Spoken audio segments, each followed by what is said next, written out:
चांगले दिवस येताना पाहिलेत, चांगले दिवस जाताना पाहिलेत, वाईट काळ येताना पाहिलं आणि वाईट काळ जाताना सुद्धा. मुद्देसूद अभ्यासू मुद्दे जर मांडले तर 100% ते यशस्वी होतात. कारण दादांचं एक वाक्य होतं, दादा म्हणजे तुम्ही प्रश्न कोणता मांडता ह्याला महत्व नाही, कसा मांडता याला.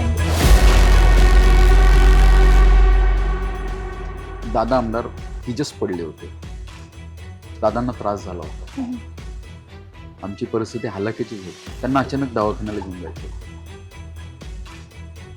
माझ्या भावाचा गल्ला फोडताना मी पाहिलं पैसे.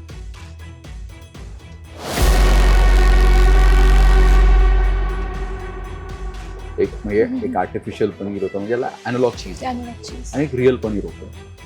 त्यावेळेस पत्रकारांच्या लक्षात आलं आणि त्याच्यानंतर मला प्रत्येकाने म्हणलं बघू दाखवू. मग मीडियाने ते कव्हर केलं आणि मीडियाने कव्हर केल्यामुळे जनतेला माहिती झालं.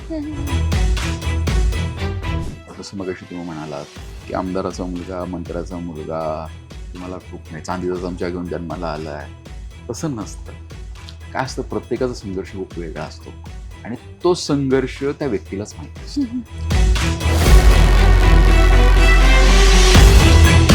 कांदा चाळीचं नुकसान ते मांडलं होतं.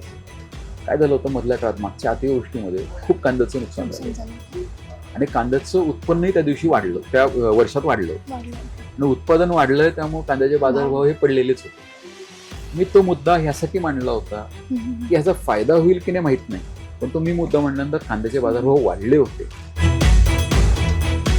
आम्हाला खर्च करताना काय मर्यादा होत्या, कारण खर्च करायला पैसे नसायचे खिशात. कित्येक वेळेस आम्ही आमच्या मित्रांबरोबर बाहेर जाणं टाळलंय, नाही खर्च करू शकतो, ठीक आहे ना. पण हे पटलंय, माझ्या बायकोने मला साथ दिली त्या काळात की आम्हाला जेवायला जाताना, म्हणजे बाहेर रेस्टॉरंटला जाताना 10 वेळेस विचार करायला लागायचा. लोकांना खरं वाटलं नव्हतं.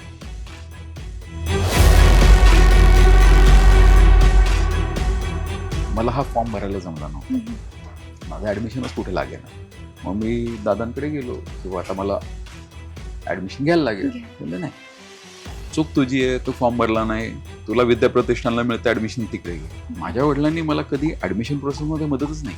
स्वतःच्या ऍडमिशनसाठी तुम्हाला स्वतः जावं लागतंय. त्यावेळी जरी वाईट वाटत असेल तर त्याचा आज फायदा होतो, कारण आज कुठेही आपल्याला जाता येतं. हा ठीक आहे, कोणत्या मंत्र्याकडे काय काम, बिंदास मी जाऊ शकतो, मला काहीच वाटत नाही. आज सत्ता आहे म्हणून माझ्या समोर गर्दी आहे, आज आमदार आहे म्हणून लोक येतात भेटायला. मी आमदार नसताना पाहिलं आमच्या घरी कोणी येत नव्हतं.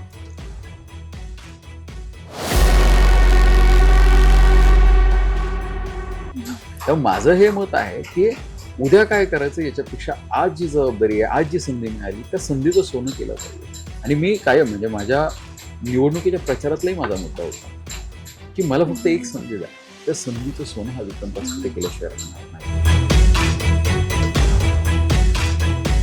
ती घरची परिस्थिती आमची अशी म्हणजे स्टेबल ग्राफ कधीच नाही राहिली. म्हणजे आमची खूप चांगलेही दिवस पाहिलं, खूप वाईटही दिवस पाहिले. विधानसभेचा त्यांचा पहिला पराभव झाला होता जीवनातला. त्या पहिल्या पराभवात आमच्याकडे काहीच नव्हतं काही दिवस. मी त्या सगळं जाताना पाहिलेलं आहे.